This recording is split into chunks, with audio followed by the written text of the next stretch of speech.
Boa tarde, começando mais uma análise internacional aqui na Causa Operária TV. Sejam bem-vindos, todo mundo que está assistindo a gente e que está participando aí já do chat, pessoal que vai nos assistir durante a semana.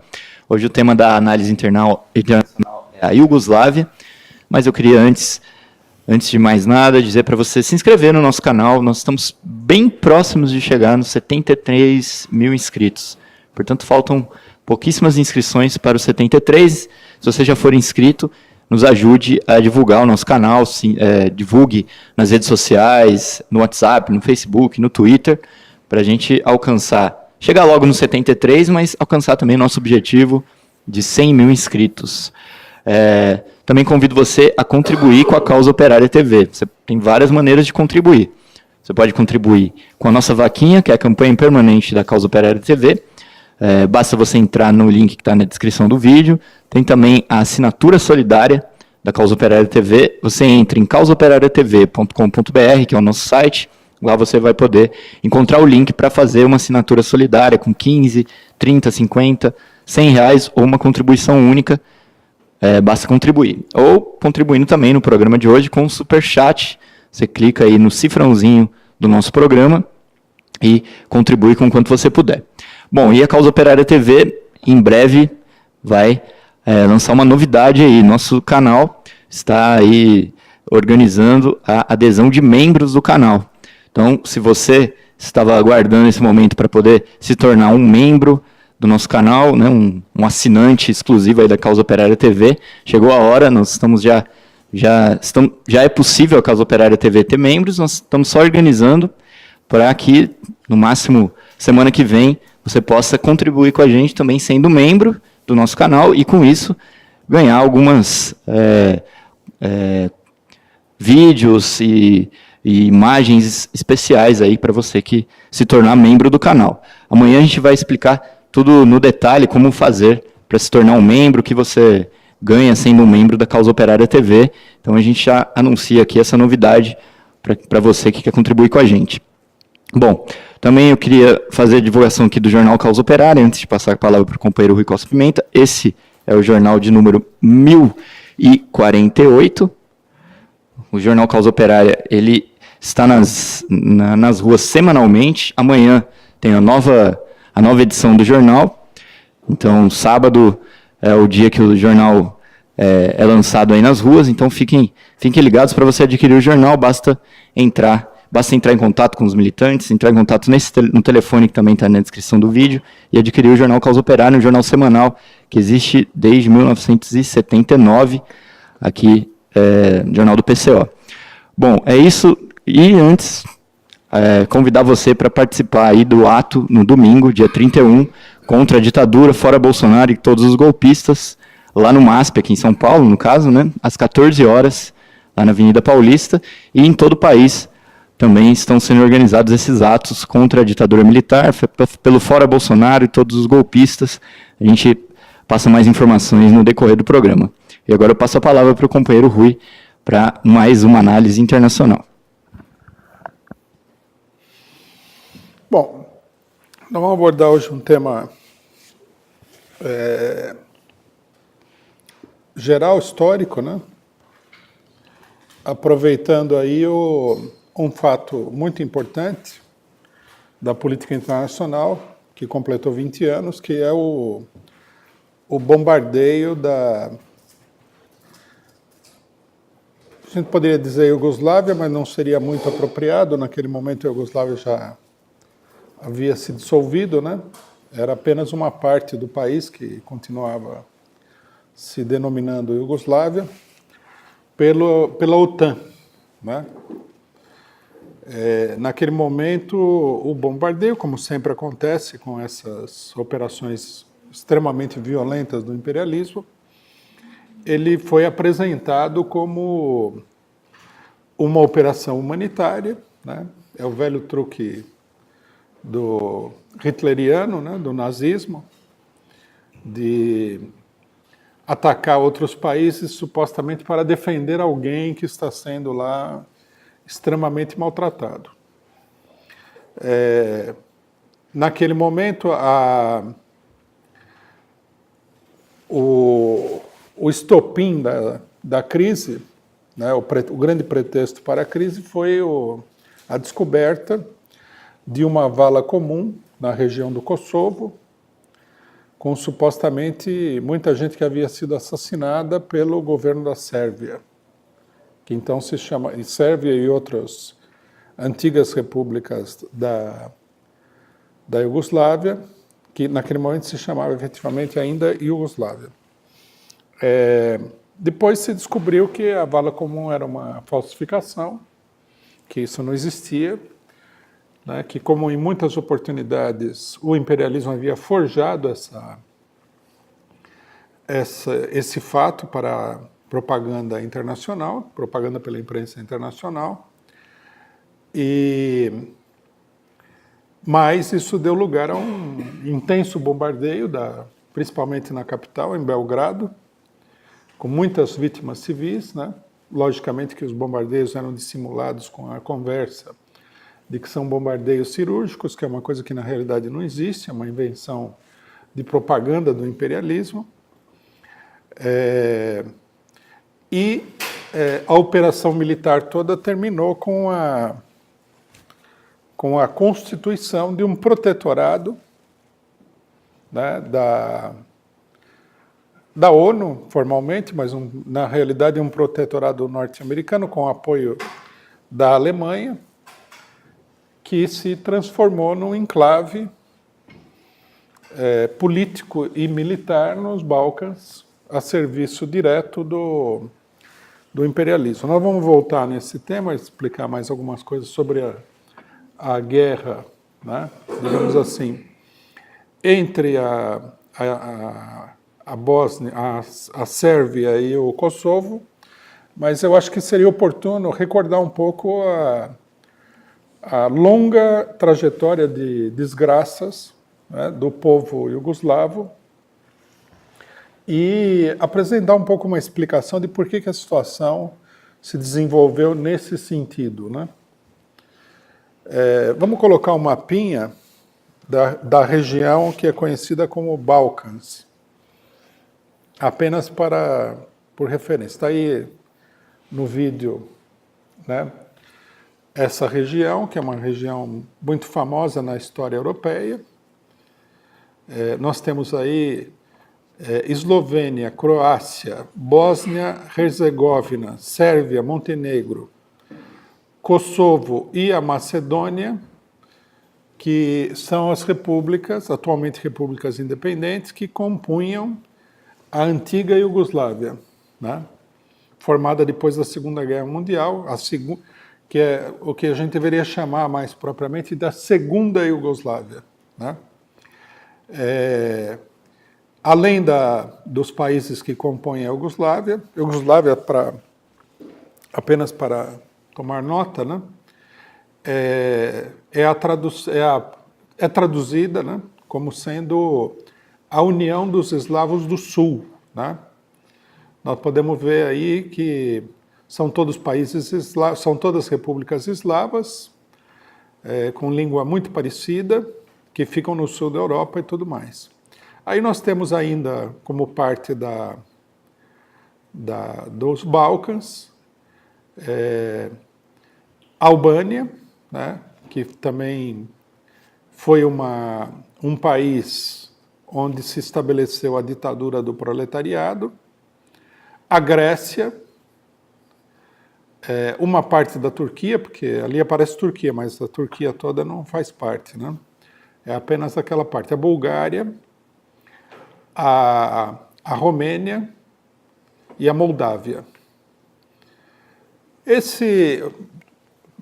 Várias pessoas já devem ter ouvido a expressão balcanização, né? Que é uma expressão que é muito significativa para entender o processo histórico dessa região, né? A balcanização, né? Muita gente fala balcanização disso, a balcanização daquilo, daquele lugar, daquele outro lugar, etc. e tal. Significa a dispersão, a fragmentação, né, da região em pequenos estados cuja existência acaba sendo extremamente artificial, né?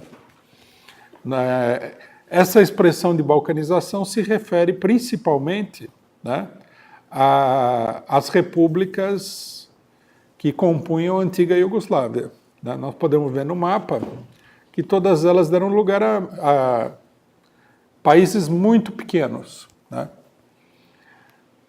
Mas, de um modo geral, se refere ao conjunto da região. Houve várias tentativas aí de unificação desses países, mas elas nunca foram bem sucedidas. Bom, a balcanização aí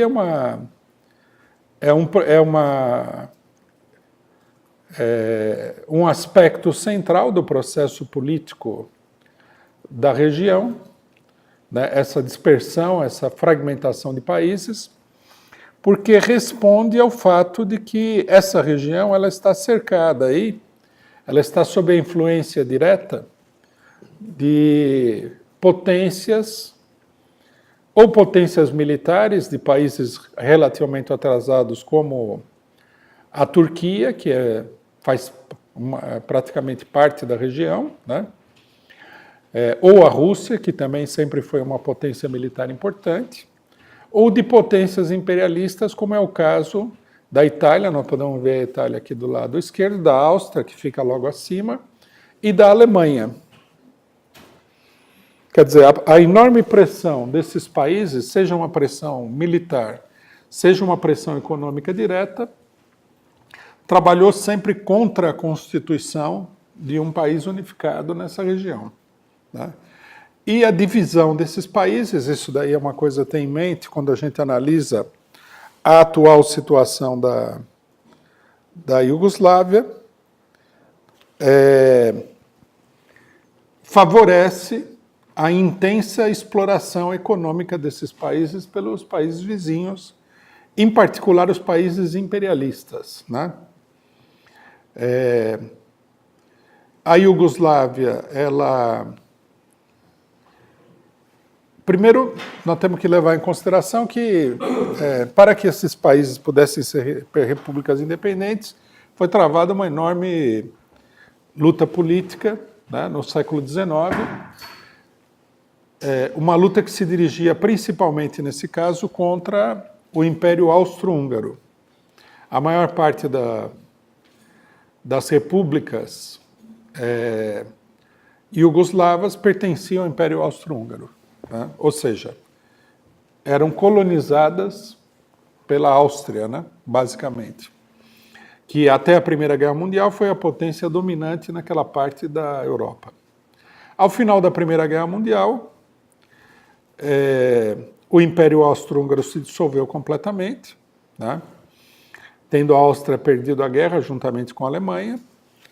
A Itália vai se transformar na potência dominante daquela região europeia e vai exercer uma pressão muito grande sobre todos esses países, né?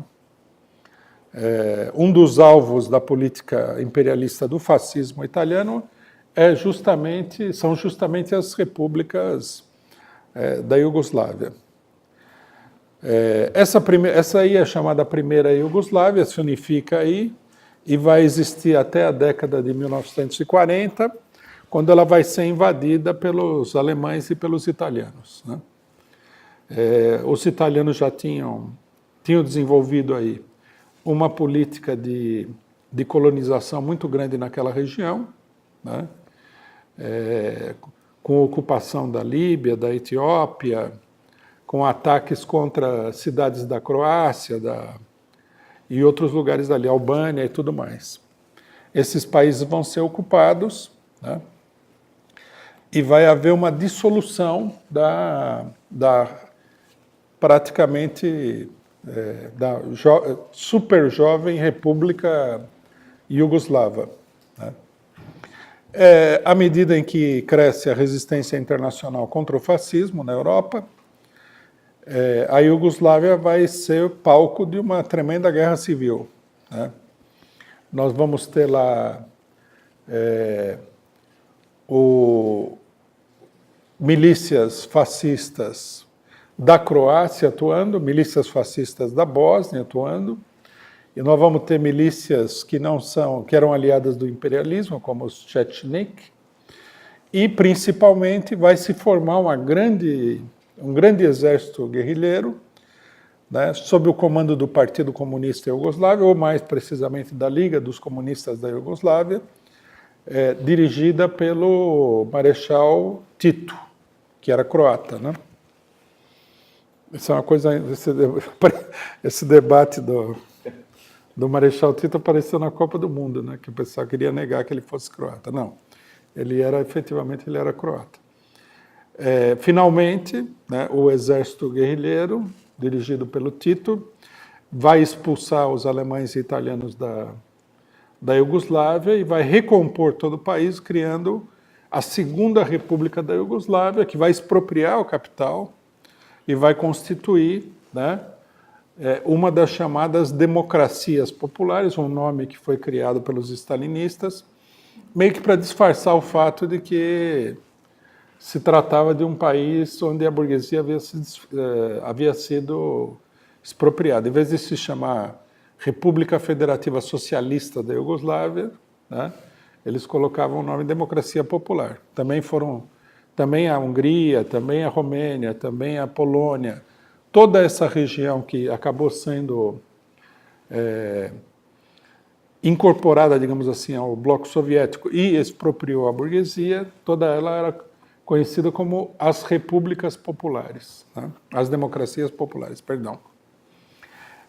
Uma coisa que nós temos que dizer, né, isso confunde muita gente, a respeito da Iugoslávia é o seguinte: na maioria dos países do leste europeu, né, que vão compor uma unidade econômica e política juntamente com a União Soviética, a expropriação da burguesia ela se dá por meio de um processo totalmente controlado pelos partidos comunistas, né?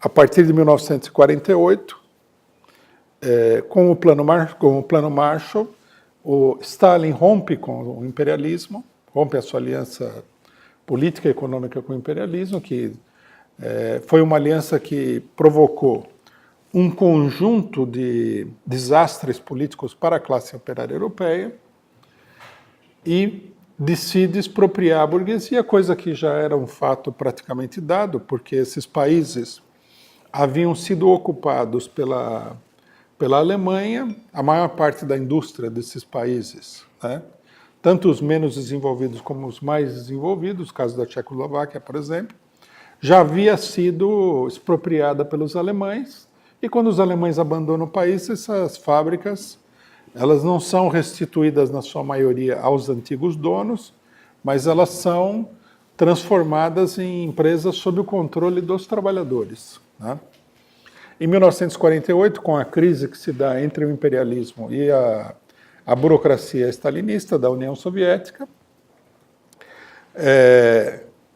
há um processo de consolidação dessa dominação. A burguesia é expropriada oficialmente, formalmente, em todos esses países, né?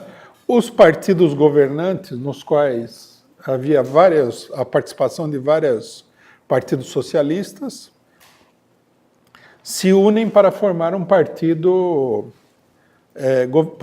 único governante, né? Então, isso daí foi um processo que respondia em parte às tendências revolucionárias que surgiram com a crise do fascismo, mas respondia também às necessidades de defesa militar da União Soviética. Daí a característica, em grande medida burocrática, do processo que se realiza. Dois países desses aí, no entanto, nós temos que considerar, tiveram um desenvolvimento bem distinto. Um deles é a Iugoslávia e outro é a Albânia. Nesses países, né, o movimento popular e operário que derrota o fascismo é dirigido pelas forças locais e tem um caráter intensamente revolucionário. Quer dizer, a revolução que ficou relativamente latente nos outros países, se desenvolve completamente na Iugoslávia. De tal forma que no bloco dito socialista, né, nos países do leste europeu, a Iugoslávia vai ser uma espécie de segundo poder no que diz respeito à tomada de decisão e planejamento, porque nos outros países os partidos comunistas apresentam uma grande dose de subserviência a Stalin e aos governos da União Soviética. A Iugoslávia, assim como a China também, em 1949, nós temos aí também a Revolução Chinesa, eles começam prestando o famoso culto ao Stalin, né, declarando fidelidade total à União Soviética, mas a realidade é que a dominação burocrática do stalinismo na União Soviética e uma revolução em pleno desenvolvimento eram coisas incompatíveis, né? Por isso que tanto a China como a Iugoslávia vão romper com a União Soviética, ao passo que, né, Tchecoslováquia, Romênia, Hungria, Polônia, Bulgária não vão apresentar o mesmo processo político. Dado o caráter pouco desenvolvido da tendência revolucionária nesses países, o controle da União Soviética é um controle muito maior. E também, dado o caráter revolucionário, no sentido pleno, né, daquilo que acontece dentro da Iugoslávia e aquilo que acontece na China, vai levar a uma ruptura, vai levar a um enfrentamento e uma ruptura com o stalinismo, né? Processo esse que foi muito mal compreendido, inclusive pela esquerda na época. A esquerda, alguns setores da esquerda falavam que as revoluções eram revoluções stalinistas, né?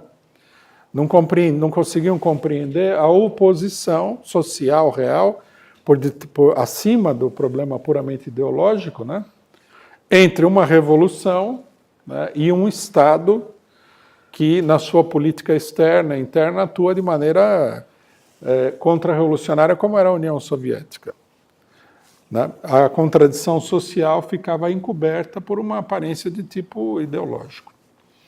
Bom, rapidamente, uma primeira coisa que a gente deve dizer é o seguinte: a política externa da Iugoslávia começa com uma política de solidariedade com os estados vizinhos, né, e com a tendência a expandir a revolução para os países vizinhos.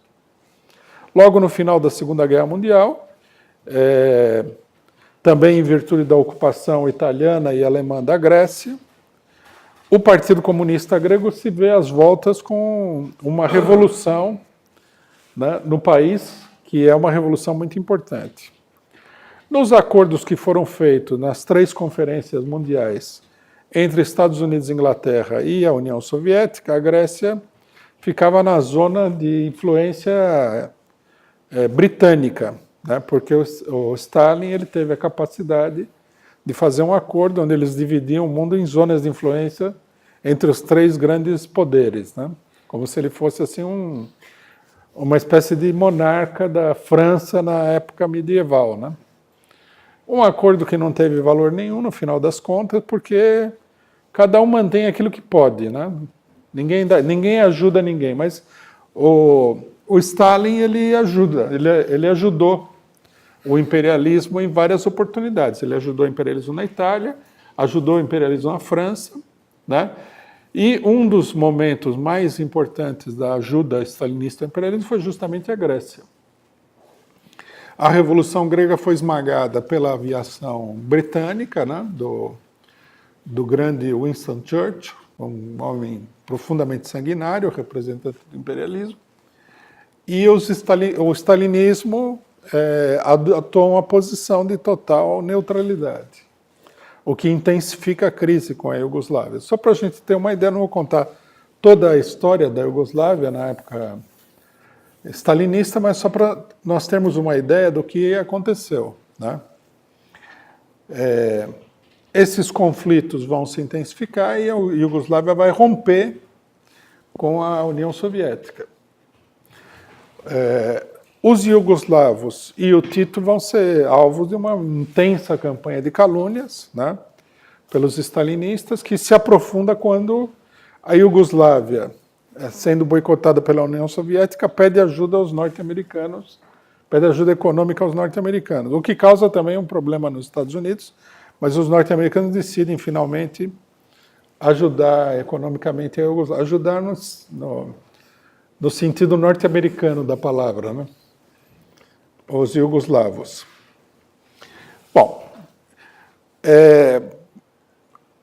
um dos grandes problemas, nós vemos aqui, né, que a Revolução, por um período, foi a única forma de superar efetivamente a chamada balcanização, né? E, logicamente, que quando a Revolução entra em crise, já submetida a uma enorme pressão de todos os países vizinhos, né, a Iugoslávia, as tendências ao estraçalhamento do Estado iugoslavo vão reaparecer com toda a força, né? Isso daí vai se dar num processo que acompanha o processo de crise mundial que estoura em 1974. Né? A Iugoslávia sofre os efeitos das crises dos países do leste europeu, né? Nós tivemos aí duas grandes ondas de crise nos países ditos comunistas do leste europeu. Uma em meados da década de 50, né? Em 1956, mais precisamente, cujo centro é a Revolução na Hungria, mas afeta a Polônia, afeta a Tchecoslováquia, afeta todos os países do leste europeu em grau diverso, né? É um primeiro sinal, um primeiro sintoma da crise mundial que vai explodir na década de 70, do esgotamento dos chamados 30 anos gloriosos e tudo mais, que se esgota efetivamente em 58. Na década de 60, né, a crise de superprodução nos países capitalistas, nos países imperialistas, ela é combatida com uma medida que vai levar o conjunto da situação mundial para uma situação bastante explosiva, que é o endividamento da maioria dos países atrasados. Um fenômeno que nós conhecemos bem no Brasil com a ditadura militar, né? Se diz aqui, né, diz a lenda brasileira, que é falsa até a medula, que a ditadura militar foi fundamental para desenvolver o país. Essa é mentira. Na realidade, a ditadura militar pegou um país que estava tendo um processo de desenvolvimento industrial, ainda que bloqueado pelo imperialismo, e vai endividar o país até a medula dos ossos, né, com empréstimos que tinham muito mais interesse para os bancos internacionais do que para o próprio Brasil, e esse processo vai ser um bloqueio extraordinário e vai ser um dos motivos principais para o retrocesso, né, no desenvolvimento industrial do país. Bom, os países imperialistas, eles têm uma enorme solvência de capital devido à superprodução, eles não conseguem investir uma boa parte desse capital nas empresas industriais dos países imperialistas, porque a crise de superprodução ela já é bastante acentuada, e eles emprestam esse dinheiro, né, a juros significativos a inúmeros países que, se vendo numa situação relativamente delicada, ou também por motivos diversos, no caso brasileiro era muito interessante a distribuição de dinheiro para os cúmplices da ditadura militar, tipo Rede Globo, os bancos, etc. e tal, acabam se endividando, e essa dívida vai adquirir um caráter explosivo na década de 1970. Esse, na verdade, é o verdadeiro conteúdo da crise de 1974, né? Que muita gente fala que é a crise do petróleo. O petróleo é um aspecto da crise, mas não é o aspecto central.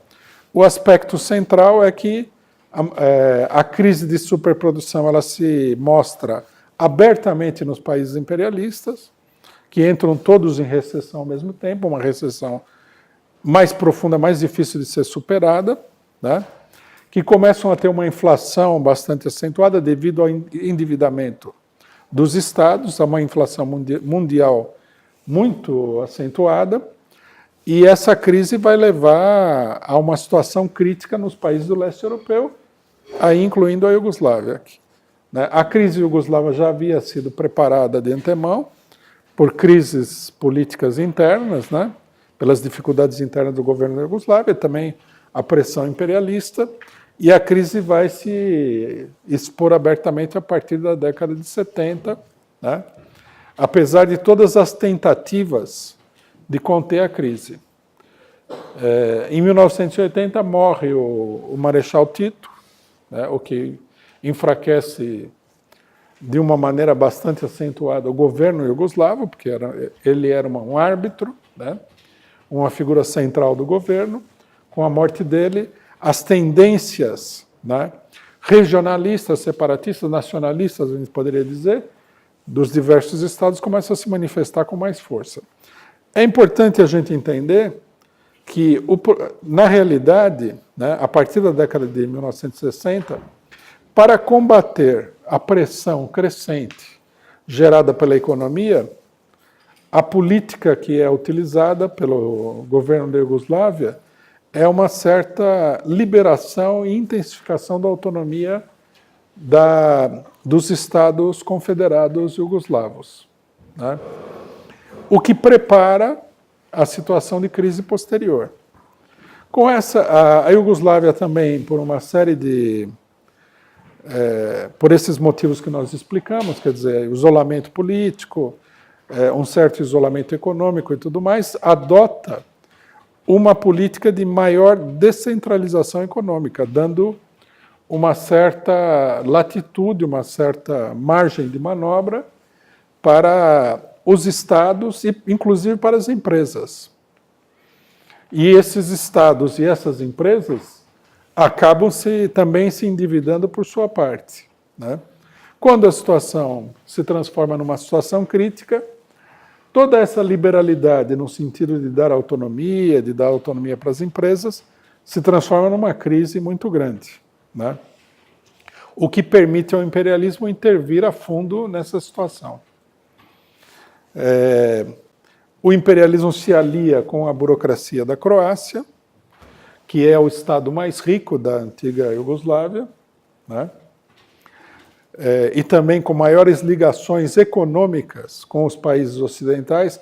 Veja-se que a autonomia permitia também, né, um comércio exterior diferenciado dentro do país.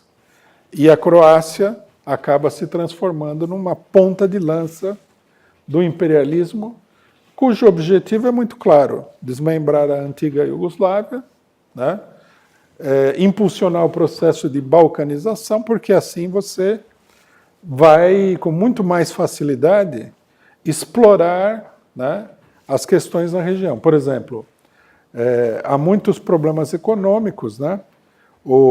A crise toda do Kosovo, uma das bases, não é a única base, mas uma das bases da crise é que o Kosovo é uma região bastante rica em minério, né? E assim acontece na Iugoslávia em vários estados, cada um deles tem as suas peculiaridades econômicas.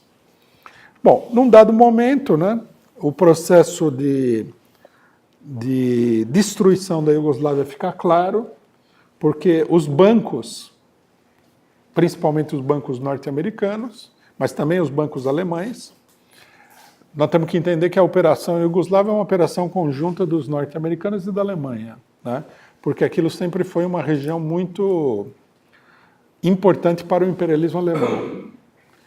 E os norte-americanos acabaram entrando pelo grande poderio que eles adquirem após a Segunda Guerra Mundial. Os bancos alemães e norte-americanos dão um ultimátum às repúblicas, à República Iugoslava, para autorizar um referendo separatista, o que leva à separação da Croácia e da Eslovênia, os dois estados economicamente mais desenvolvidos da Iugoslávia. Bom, aqui nós temos que fazer uma pausa para apontar um problema que é decisivo na compreensão dos acontecimentos, que é o seguinte: o estado mais importante da Iugoslávia é a Sérvia. Foi o primeiro a ser independente. Ele é, na verdade, o ponto de aglutinação dos demais estados, que são bem menores que a Sérvia e menos populosos. Durante o governo do Tito, mesmo ele sendo croata, toda a máquina estatal central e o exército era predominantemente controlado pela Sérvia, que era o coração da Iugoslávia, né?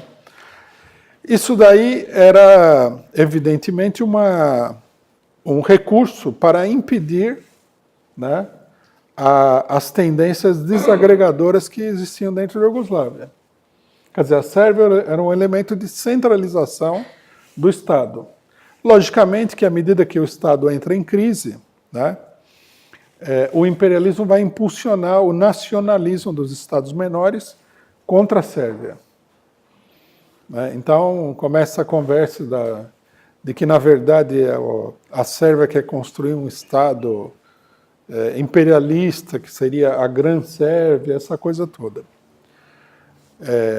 Todo o processo que nós vamos ver a partir daí, vamos descrever ele rapidamente, até porque não dá tempo, ele é um processo de separar os outros estados da Sérvia e isolar a Sérvia.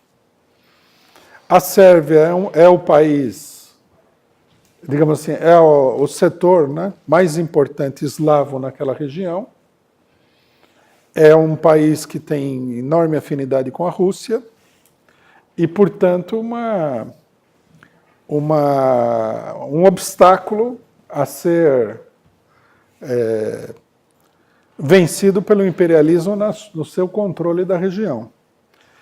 A partir, né, da separação da Croácia e da Eslovênia, nós vamos assistir a um progressivo desmembramento do país, que é, em grande medida, executado pelo imperialismo.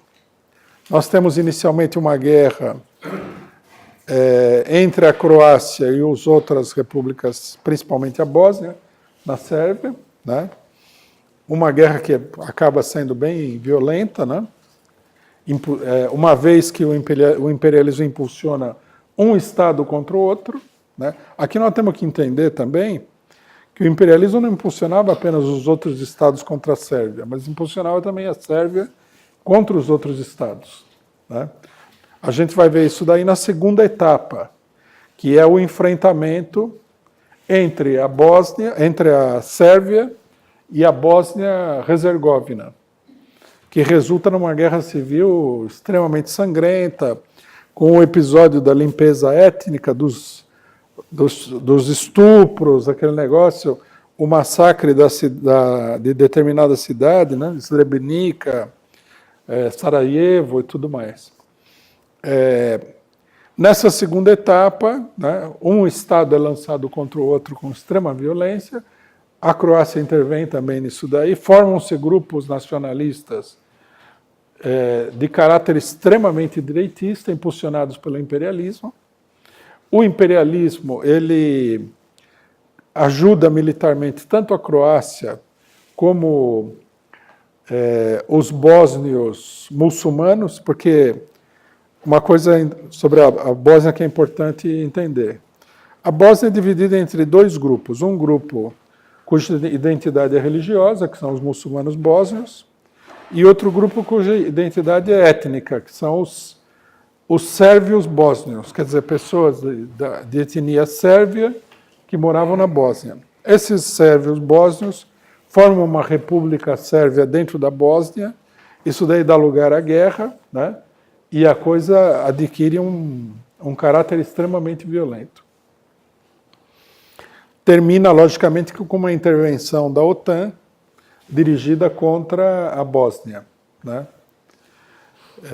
Na época se faz muita demagogia com isso, né? É mais um dos grandes capítulos humanitários da história do mundo, onde, embora a OTAN não tenha conseguido impedir nenhuma morte de ninguém, aí ela intervém no final para derrotar a Sérvia.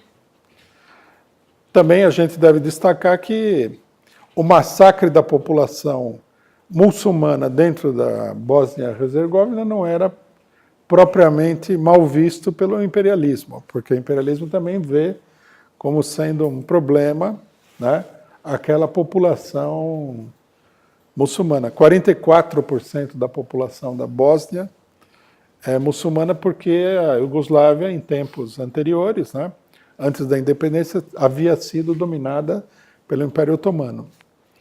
Bom, é um massacre enorme e isso daí acentua a desagregação do país, né? Acentuam-se as rivalidades nacionais, formam-se grupos de extrema-direita. Nesse momento já os países aderiram totalmente ao capitalismo, né?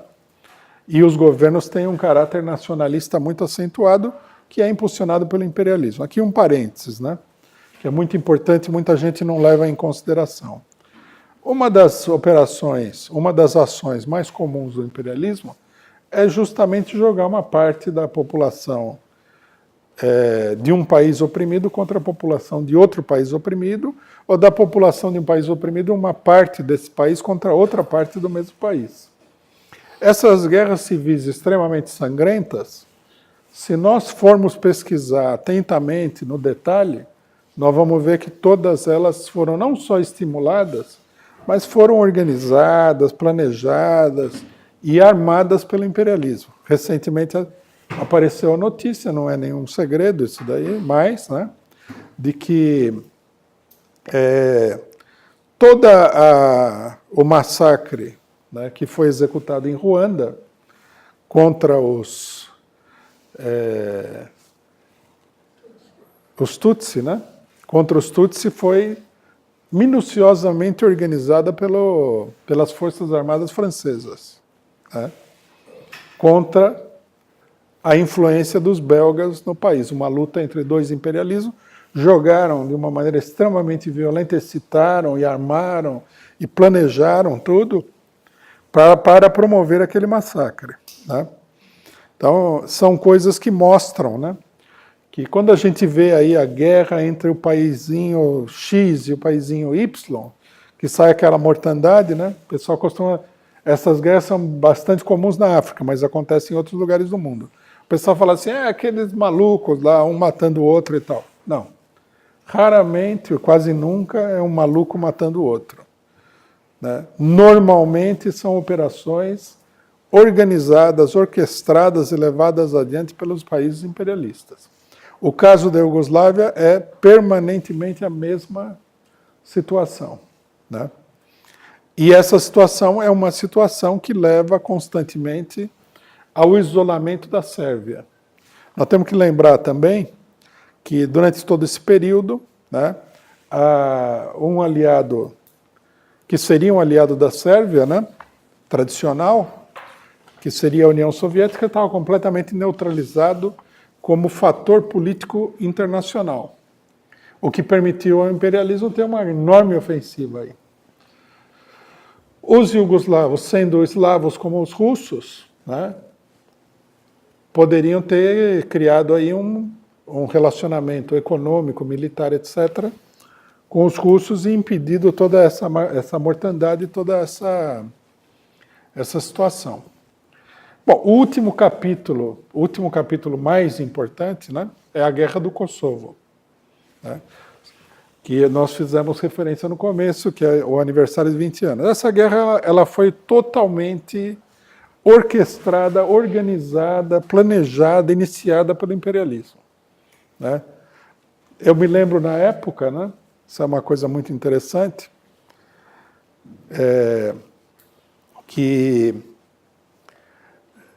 nós, na época que começou o bombardeio, as ameaças, etc. e tal, nós entrávamos nos fóruns da internet, que eram ainda bastante primitivos, 20 anos atrás no Brasil, e nós fizemos uma tentativa de conseguir alguém da Iugoslávia para ser entrevistado, alguém da Sérvia, para ser entrevistado, para falar o que estava acontecendo lá, né? E colocamos um anúncio num fórum, que era um fórum principalmente de sérvios, né? Muita gente não respondeu nada, e aí apareciam algumas pessoas e falavam assim, mas como? vocês falam imperialismo, não sei o quê, mas o governo da Sérvia é uma ditadura, não sei o quê, papapá. Eu acho que no mesmo fórum a gente colocou o problema do Iraque, numa época mais ou menos parecida, e falava a mesma coisa, né? Quer dizer, o pessoal tem a ilusão de que essas coisas são sérias, ainda mais que quem promoveu o bombardeio da Iugoslávia foi o governo Clinton, o governo do Partido Democrata, né? Do grande, belo, democrático, libertário, humanitário, defensor das mulheres, homossexuais e negros, o Partido Democrático. A história é bem simples.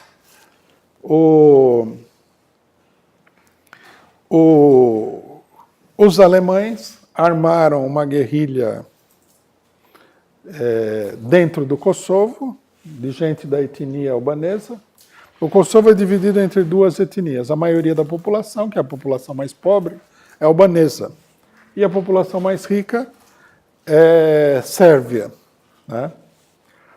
É importante lembrar o seguinte, que o Kosovo é considerado assim, um lugar que é a origem, né, da Sérvia. Assim como a Ucrânia é considerada como a origem da Rússia, né? Então, logicamente que eles não queriam abrir mão dessa parte do país. Hoje em dia é apresentado assim, como se o Kosovo fosse uma coisa que sempre aspirou à sua independência. Bobagem, né? O que aconteceu é que a imigração albanesa foi muito grande e eles acabaram ficando em minoria dentro do próprio país. Os alemães armaram uma guerrilha direitista dentro do Kosovo, e essa guerrilha começou toda a crise, né? Armada pelos próprios alemães. À medida que a coisa se intensificava, a imprensa internacional e a diplomacia internacional acusavam os sérvios de brutalidade.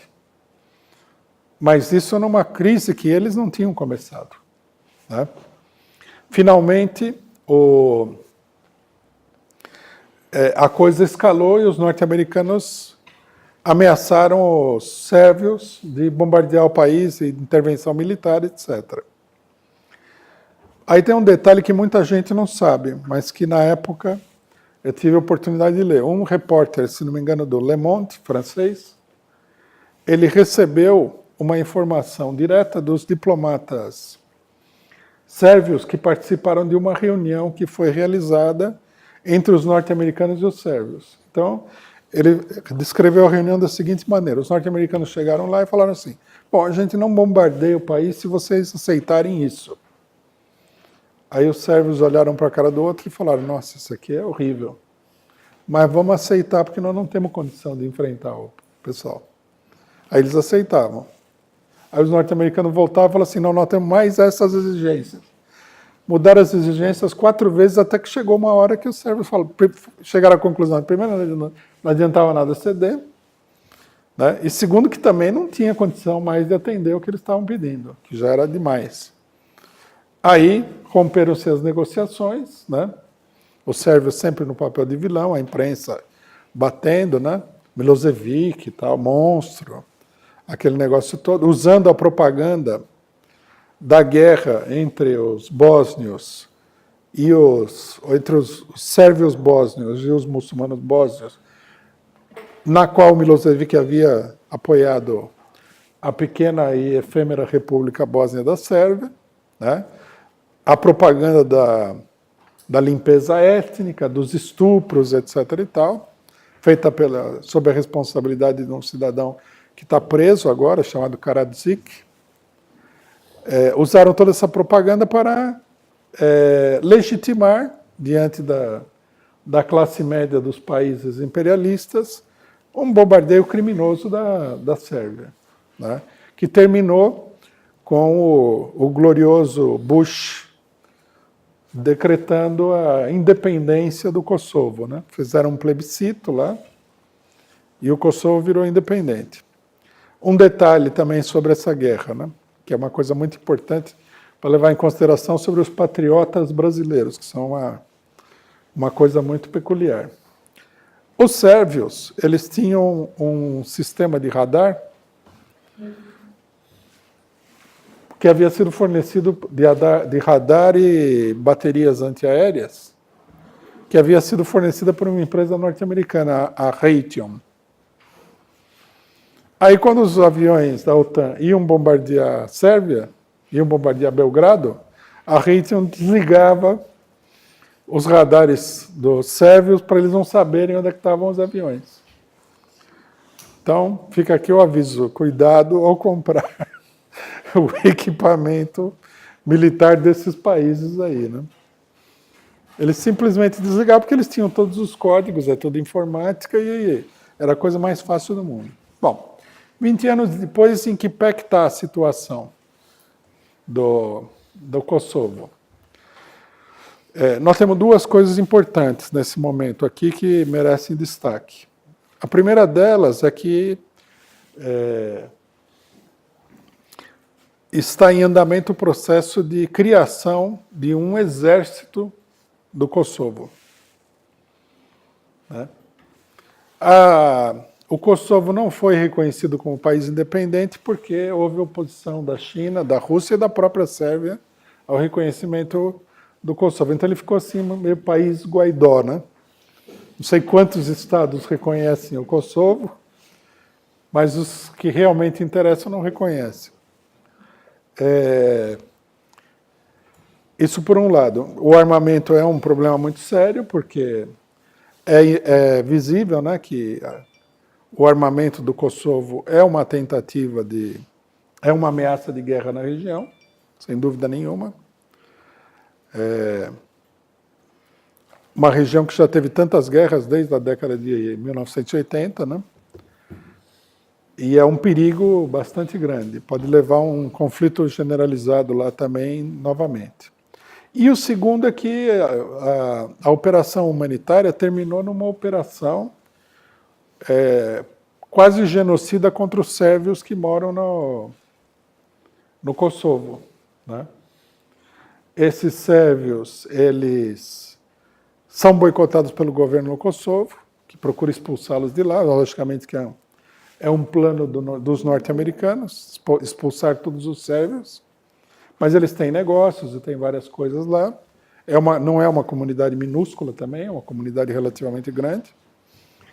E, recentemente, o governo do Kosovo impôs uma barreira alfandegária de 100% em todos os produtos importados da Sérvia. Quer dizer, como os sérvios eram boicotados, eles viviam do comércio com a própria Sérvia. E agora, com essa barreira, a situação da população fica uma situação...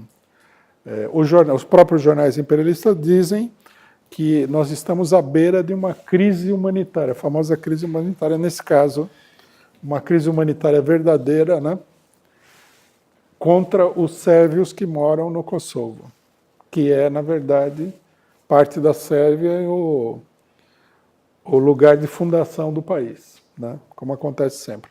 Para quem olha com superficialidade, ligeireza, esses governos pró-imperialistas, como os governos que nós tivemos no Brasil, em várias oportunidades, e particularmente o que nós temos hoje, é importante lembrar que não há nenhum país no mundo que esteja seguro de uma operação desse tamanho para esquartejar o país. Né? Os norte-americanos consideram isso daqui como um protetorado deles. Hoje saiu a notícia do glorioso Bolton, falando que a presença dos russos na Venezuela é uma ameaça à segurança regional. Né? Tudo bem, eles podem achar isso daí, mas a Venezuela, salvo melhor juízo, seria um país soberano, autônomo, que toma suas próprias decisões e se alia com quem quiser. Né?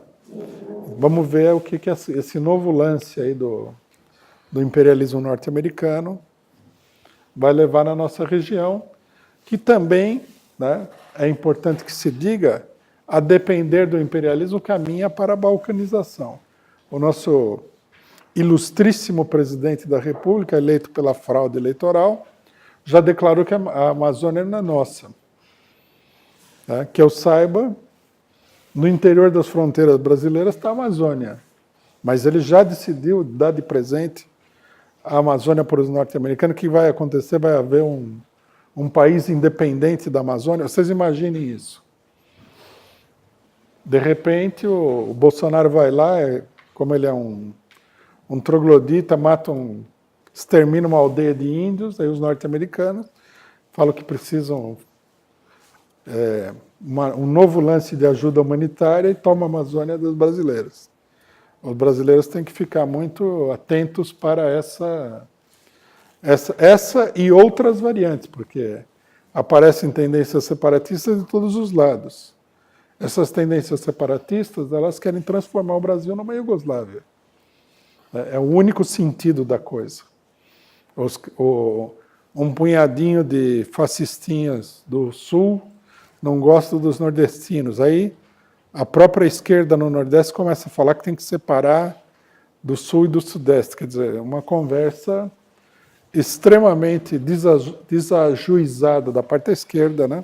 Da parte da direita é loucura fascista mesmo. E amanhã, né, acabou o Brasil, vira uma lembrança, e você tem 4, 5, 6, 10 países no que antes era um país continental, e todo mundo ainda mais dominado pelo capital imperialista. Bom, companheiros, nós vamos abrir para pergunta agora.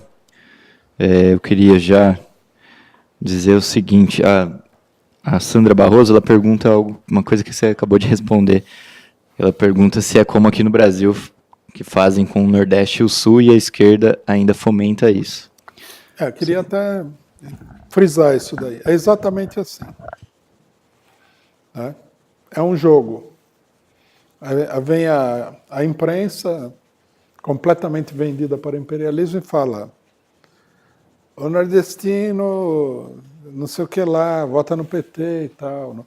O São Paulo é domínio da direita, que é mentira. O Sul não sei o que, tá? Pega um cidadão sem nenhuma expressão lá, um grupo de 20 pessoas, e começa a levantar a bola de que um separatismo e tal, quando são os malucos. E eu concordo absolutamente com ela. A esquerda tem a capacidade, que precisa ser muito capaz para fazer isso daí, de promover a política imperialista de divisão do país, né? Outra coisa também que aparece frequentemente, que é parte dessa besteira toda, eu vejo muito isso daí em todos os lugares, assim: a culpa é do povo. Não, a culpa não é do povo. É uma luta de partidos, de dirigentes políticos, tem que prestar atenção nisso. Os partidos se corrompem, fazem sacanagem, ou têm uma política equivocada, aceitam a fraude, né? São de extrema direita, e no final a culpa é do povo. Como assim, do povo? Não, tem que prestar atenção nas forças políticas organizadas. O povo, ele busca defender o seu interesse, que é o interesse nacional. Qual é o interesse do povo? O povo quer ter uma vida tranquila, quer ter uma casinha para morar, emprego, criar seus filhos, ter educação, etc. e tal. É isso que o povo quer. Mas aí vem aquele conjunto de forças poderosas e atua sobre o povo. Então nós temos que prestar atenção na luta contra a direita, que é antipovo, e na luta contra os erros da esquerda, que se joga nos braços da direita frequentemente. Né? Por exemplo, é culpa do povo que os governadores do Nordeste, ditos tão esquerdistas, vão lá negociar com o Bolsonaro? É culpa de quem? Do Zé do bar aqui da esquina? Ele que mandou o governador do PT negociar com o Bolsonaro? Aí amanhã tem uma baita confusão, você não sabe se o pessoal tem que derrubar o Bolsonaro ou negociar com o Bolsonaro. A culpa é do povo. Não, a culpa é desses setores políticos, né, que não são povo, também tem esse detalhe. A maioria deles são políticos profissionais. Eu queria agradecer o superchat do Jardes Tenório Barbosa. faça como ele e outros companheiros aqui que contribuíram com a Causa Operária TV. Basta clicar aí no cifrãozinho que está aí no chat para contribuir. Você pode contribuir também com a vaquinha que está no link da descrição do vídeo, ou ainda com uma assinatura solidária da Causa Operária TV. Basta entrar no nosso site causaoperaria.org, causaoperariatv.com.br e clicar na assinatura solidária e contribuir com quanto você puder. E, como eu falei no começo, nós vamos em breve abrir para que a Causa Operária TV tenha membros exclusivos aí do nosso canal. Também tem um superchat do Atos Gomes, agradecer, ele diz o seguinte, pergunta do companheiro Anderson. Eu gostaria de perguntar para o Rui como podemos evitar esta balcanização aqui no Brasil. Bom, primeiramente, nós temos que ter um programa claro. Nós temos que lutar pela unidade não só do Brasil, manter a unidade nacional, como ampliar essa unidade para os países que são países que têm uma afinidade econômica muito grande com o Brasil, que são os países latino-americanos. E fortalecer essa unidade contra o imperialismo em todos os momentos, a todo custo. Nós devemos dizer que essa unidade e também a preservação do Brasil depende muito de que a burguesia de todos esses países seja derrotada. Que a burguesia que é o grande agente do imperialismo. Nesses países é a burguesia. Quer dizer, a solução firme, digamos assim, do problema é o socialismo. E a experiência iugoslava ela mostra isso. Enquanto se manteve um governo, enquanto se manteve uma determinada política de expropriação do capital, o país se manteve relativamente unificado. Mas a Iugoslávia é um país muito fraco, isolado, né? Politicamente, economicamente, acabou sucumbindo. Mas esse era o caminho, porque a Revolução Iugoslava levou a um fortalecimento da unidade de todos aqueles povos. Então, nós temos que ter essa política, nós temos que combater de maneira intransigente todo tipo de manifestação separatista. O problema não é o separatismo, a solução não é o separatismo. A solução é o desenvolvimento do Brasil e dos povos latino-americanos. A aproximação com os países vizinhos é uma coisa muito importante.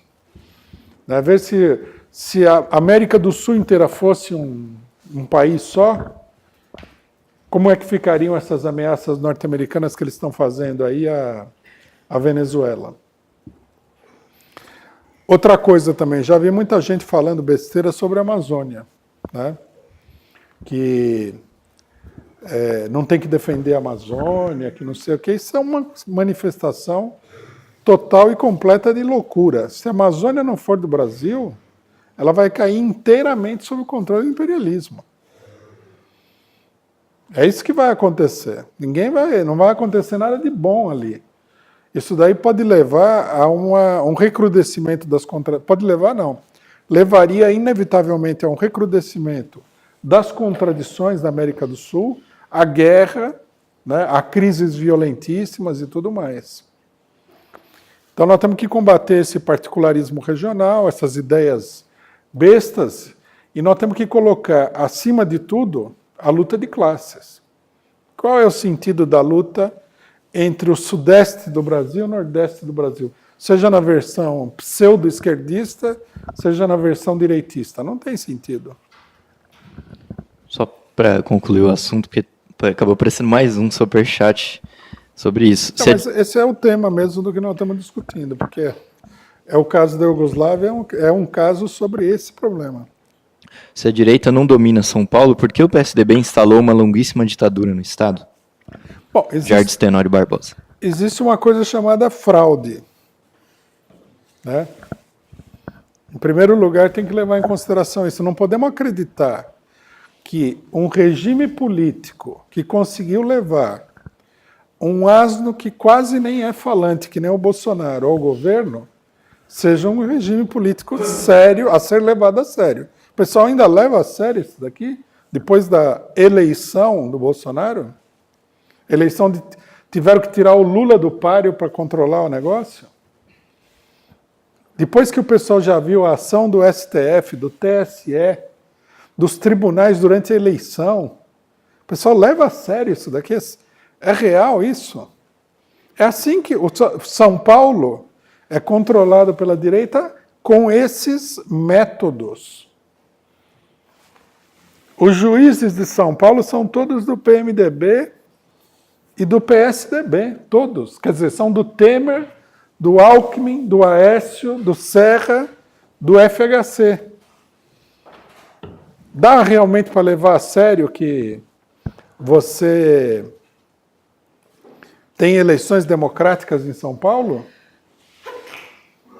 São Paulo é o maior contingente operário do Brasil de longe, maior do que todos os outros estados juntos. Quer dizer que a classe operária é direitista, gosta do PSDB? Agora, tem um outro detalhe também que é o seguinte, que o pessoal que faz esse tipo de colocação sobre São Paulo e o Nordeste não leva em consideração.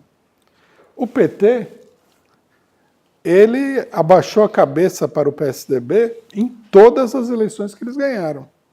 Todas. Isso sem falar nos momentos em que o PT votou diretamente no PSDB. Temos que lembrar que o PT votou no Covas para impedir o mal grandioso do Maluf. Isso porque o PSDB seria alguma coisa de bom, né? 20 anos depois, recordando essas coisas maravilhosas, você começa a ter a sensação de que há muitas responsabilidades políticas que precisariam ser levadas em consideração. Nós não estamos numa política de cobrar os inumeráveis e gigantescos erros do PT do passado. Né? Nós temos feito uma aliança com o PT contra o golpe e tudo mais, na medida do possível. Mas também não vamos começar a criar um mito aqui, né? De que o PT sempre deu aquele combate, a morte contra o PSDB, e o PSDB, o povo paulista direitista, não é assim, pô. Outra coisa também, o PT, ele nasceu em São Paulo. O Lula nasceu no Nordeste, mas é um político de São Paulo. São Paulo é o estado mais politizado do país. A CUT nasceu aqui. Né? Então, não vamos nos deixar levar por verdadeiras miragens políticas que tem aí. Não é assim. E de mais a mais, o problema é o seguinte, nós temos que lutar pela aliança dos trabalhadores de São Paulo, do Nordeste, do Sudeste, do Sul, do Centro-Oeste, tudo, contra a burguesia de todos os estados. Burguesia não é só ruim em São Paulo, burguesia é ruim no Nordeste também. Tem que levar em consideração isso daí. É a luta da classe operária contra a burguesia, de todos os estados, em todos os estados. Rui, eu queria saber qual que é a sua avaliação sobre o regime do Tito, a autogestão dos trabalhadores em algumas fábricas, em muitas fábricas, e a aliança econômica com o imperialismo, que me parece que foi um pouco maior do que os outros estados operários do leste europeu. Sobre o regime, nós temos que levar em consideração que a Revolução Iugoslava foi um fenômeno muito profundo. Né? Não é que foi apenas uma luta de guerrilha, colocada acima do povo, nada. Foi uma verdadeira revolução popular. Então, isso daí levou, como eu coloquei numa determinada parte da exposição, a que eles se separassem da política estabelecida na União Soviética, que era uma ditadura burocrática contra a classe operária. Né? Logicamente que o regime do Tito tinha muitos defeitos burocráticos. O Partido Comunista já tinha seus defeitos burocráticos. Não era um verdadeiro partido revolucionário, tudo. Mas ele teve que acompanhar a revolução. Impossível não acompanhar. E por isso ele aparece com uma política mais, em algumas coisas, à esquerda da União Soviética, mais em favor do proletariado, em outras coisas, com uma política mais direitista. Né? A questão da aliança com o imperialismo foi como é que se diz? Uma situação de fato, porque ou era o imperialismo ou era a União Soviética. Como é que ia fazer? Se o país precisasse de ajuda, precisava recorrer ao imperialismo. Isso é um acordo que pode ser feito. A União Soviética, na época do Lenin, ela procurou vários acordos com os países imperialistas. Aí, logicamente, que nós temos que analisar as características concretas do acordo. Aí eu também não sei exatamente como é que foi, né? Mas eu sei que, em parte sob a pressão do imperialismo, se estabeleceu um regime federativo dentro do país, que eu acho que foi levou à futura dissolução, né? Eles deveriam ter trabalhado por um regime de unidade, de maior centralização, né? Mas para isso também, aí é que está uma questão, você precisa efetivamente diminuir a disparidade econômica regional, né? Não dá para unificar mesmo um país se não houver uma certa base econômica comum, né? Você vai unificar a parte pobre com a parte rica, é complicado. Ainda mais no caso da Iugoslávia, onde a parte rica não tinha o poder político. A parte mais rica, vamos dizer assim. Essa é uma contradição bem acentuada. Agora, o imperialismo teve que destruir, por uma guerra, a Iugoslávia, porque não conseguiria derrubar o regime, a ditadura do proletariado por outro meio, como fez na União Soviética? Será que o regime iugoslavo era mais resistente ao capitalismo do que o da União Soviética, já no final dos anos 80? Não, me dá a impressão que a gente tem é que era menos resistente. Então eles conseguiram, utilizando a dívida pública e a dívida das empresas, etc. e tal, iniciar um processo relativamente tranquilo de desmembramento do país. Só que, logicamente, que esse processo não pode, é um processo contra-revolucionário, não conseguiu ser feito de uma maneira indolor, sem saltos, sem sobressaltos, né? Teve que haver um grande derramamento de sangue para manter esse processo. E continua até hoje, né? A tentativa de destruir a Sérvia é bastante acentuada até hoje. É um obstáculo. A Sérvia é um problema. Se eles pudessem dividir a Sérvia em vários pequenos países, seria mais conveniente para o imperialismo. Agora, destruíram a Iugoslávia como um estado operário, mas o país continuou ainda nos anos 90, sob o governo do Slobodan Milošević, como um governo, acho que poderia ser caracterizado como um governo nacionalista burguês, porque tinha boa parte, acho que grande parte, a maior parte da economia era estatal ainda, né, estrutura política. A Liga dos Comunistas passou a se chamar Partido Socialista da Iugoslávia, né, então ainda manteve uma política de confronto com o imperialismo. Isso daí também deve ter sido um motivo importante, talvez dentre os mais importantes, para o bombardeio da OTAN, para tentar retirar o Milošević, que eles conseguiram finalmente, né, em 2001. Só que eu acho que não é apenas um problema de governo, né? Porque você tem um país que tem um sentimento nacional, está sendo duramente atacado, né? E tem ligações aí históricas com outros países eslavos. Esse é um problema que vai além do governo. Por isso que é tão difícil de resolver, né? Porque senão você coloca ali um governo fantoche, pronto. Mas é como acontece nos países da América do Sul. Você coloca o governo fantoche, mas chega uma hora, a população se insurge contra aquele governo fantoche, né? Porque há uma tendência à afirmação nacional e tudo mais. Agora, quanto à questão do Milošević, nós temos, tudo bem, eu acho que o raciocínio é correto, tudo, mas nós temos que considerar que o governo Milošević foi um governo nacionalista muito direitista. Quer dizer, um governo antipopular. Por exemplo,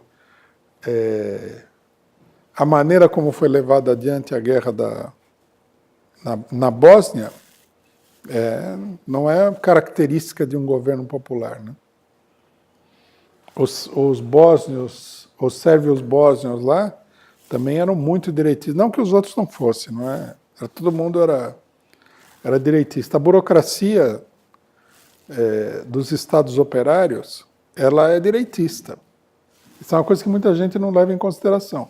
Não é porque o país fala que é comunista que a burocracia é esquerdista. A burocracia, pelo contrário, ela vive, em geral, de reprimir os trabalhadores do próprio país, porque ela não é uma expressão direta dos trabalhadores. Então você tem aí figuras que são muito direitistas. Todos esses grupos armados e tudo mais, tudo saiu de dentro da burocracia.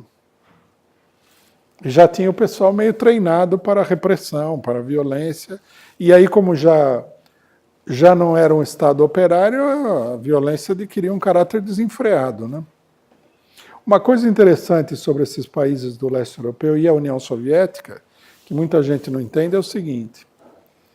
Depois da Revolução na Polônia, quando a classe operária polonesa tomou conta do país, todos os países do leste europeu, todos, iugoslavos inclusive, a burocracia tomou consciência de que o sistema de burocracia, tal, baseado na propriedade estatal, ele já não era mais capaz de controlar a classe operária. Por isso, foi a própria burocracia dos estados operários que tomou a iniciativa na em realizar a transição para o capitalismo. Porque eles tinham medo da classe operária. Eles sabiam que eles não iam conseguir conter a classe operária dentro do sistema de economia estatal. Aí muita gente fala, nossa, derrubaram com um golpe. Não, em todos esses golpes, tudo que aconteceu, ou a burocracia de conjunto, os setores da burocracia tiveram uma participação de primeiro plano. Tá? Agora, só para terminar, é curiosa a demagogia do imperialismo, né? Porque sempre defendeu a destruição da Iugoslávia, né? A independência dos países da Iugoslávia, mas não faz o mesmo com a Espanha, por exemplo, né? Não. Espanha Pede não. a liberdade, a independência do Kosovo, mas a Catalunha ninguém defende. Ou então na Grã-Bretanha, na Escócia, País de Gales, etc. Então é separatismo quando convém ao imperialismo, né? Não, mas a gente tem que ver que não foi simplesmente separatismo, foi o humanitarismo, né? Porque o imperialismo ele é muito humanitário. Outro dia eu ouvi uma frase assim, eu não sei onde foi, quem foi que falou isso aí. Que falaram que... sim, estava vendo um negócio sobre Uganda. Nós estávamos vendo na reunião. Ele falou assim, o pior ditador da África. Não. O pior ditador africano que você conseguir encontrar, tem o cara que era canibal, foi acusado, não sei. O pior que você encontrar, o canibal e tal, ele é um coroinha de igreja perto do imperialismo. Ele é canibal mirim. O Congo, por exemplo, a pior coisa que aconteceu no Congo foi o governo belga do Leopoldo. O cara matou 1 milhão de pessoas, pô. Cortou o braço, aleijou, parece que 5 milhões de pessoas no Congo. O canibal, quantas pessoas ele comeu, esse canibal? Mesmo que ele tivesse comido uma por dia, não chegava nem perto disso daí. Mesmo que ele desse banquete no Palácio Imperial, né, servisse umas 3 pessoas. A maioria das pessoas não faz ideia de como o imperialismo é monstruoso. Imperialismo é aquele cara que fala assim, vamos jogar uma bomba atômica numa cidade e vamos matar desde o velhinho de 98 anos até a criança que está no útero da mãe, o recém-nascido, vai matar os cachorros, os gatos, os ratos, as baratas, vai destruir a cidade completamente. E depois ele ainda vem com uma conversa de que ele fez tudo isso daí, matou 350 mil pessoas, de todas as idades, tudo, para salvar vidas. Imperialismo, a bomba atômica é o símbolo do imperialismo. Um país que tem a capacidade de jogar uma bomba e matar todo mundo na cidade, que é um crime monstruoso, é capaz de qualquer coisa. Não tem ditadorzinho de país furreca que chegue perto disso daí. Bom, tem aqui o superchat do Bruno Soares, queria agradecer. Ele pergunta se o Camboja foi também um dos países que rompeu com o stalinismo. Camboja, me parece que eles estabeleceram um regime independente. Não era nem China, nem União Soviética, né? Camboja também. O Camboja é apresentado assim como uma das piores monstruosidades. Só que ninguém sabe. A grande pergunta seria assim: se foi tudo isso daí, né? Não acreditar nos números, porque eles são muito falsificados. Mas vamos supor que fosse um número como eles apresentam do Camboja. A grande pergunta é: por quê? De repente, um cabra lá, chamado Pol Pot, dá a louca nele e começa a matar todo mundo. Por que ele faria isso daí? Porque se for assim, podia acontecer, sei lá, podia estar acontecendo agora na Moca, aqui em São Paulo. Né? Um cara lá tem um surto e começa a matar tudo. O que é assassino em série? Por que ele fez tudo isso daí? O que ninguém explica é que a origem de todo o negócio do Camboja, ela está, primeiro, no golpe de Estado que os norte-americanos deram no Camboja, colocaram uma ditadura sangrenta, e depois, diante da resistência, o Camboja foi um dos principais alvos de bombardeio de toda a história dos Estados Unidos.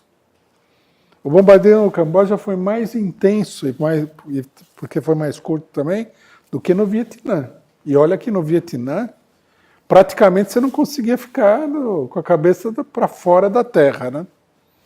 Eles bombardearam o país de alto a baixo. No Vietnã, o humanitário imperialismo norte-americano jogou mais bomba do que toda a Segunda Guerra Mundial. Para ter uma ideia, o Vietnã é um país pequenininho, vocês imaginem. Depois um setor da população vai num nível de loucura e radicalização por causa dessas coisas, que nem acontece em Ruanda, né? E ninguém sabe o que acontece com esses caras. Ficou todo mundo louco e tal? Não, a resposta é muito clara. A causa disso daí é o imperialismo. É a extrema violência, a pressão desagregadora, esmagadora do imperialismo em todos os lugares. O que a gente pode dizer? Rui, uma coisa que você colocou foi sobre o desenvolvimento econômico que deveria ter em toda a Iugoslávia para uma forma mais possível de ser feita do país se manter forte, né, firme.